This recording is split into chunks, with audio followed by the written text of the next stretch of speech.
Enes Bey hoş geldiniz. Sağ olun. Şimdi biz size yaklaşık olarak 8 ay önce horlama protezi yaptık. Ağzınızda bir değişiklik olduğu için tekrardan ayara geldiniz. Hazır ben böyle hastaları görünce hemen bir böyle yorum videosu çekiyorum. Çünkü burada amaçladığım şey diğer hastalara, diğer bu tedaviyi merak edenlere bir bilgi olsun, bir ışık olsun.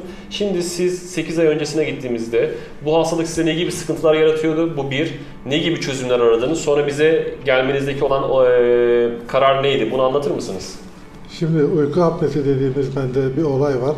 Daha önceden ben bunun için damak kullanmıştım. Olmadı, o damağı kullanamadım, çıkarttık. Daha sonra bugüne kadar 3 sefer burundan ameliyat oldum. Yani bu kemik mi vardı diyelim, et mi vardı diyelim, bu sinüslerin açılması için 3 sefer ameliyat oldum. Onlardan da pek fazlaca fayda göremedik. En sonunda oğlum Ege böyle bir şey var baba, gidelim bunu yaptıralım dedi. Size geldik. Bu damağı yaptırdık. Protezi yaptık. Protezi yaptırdık.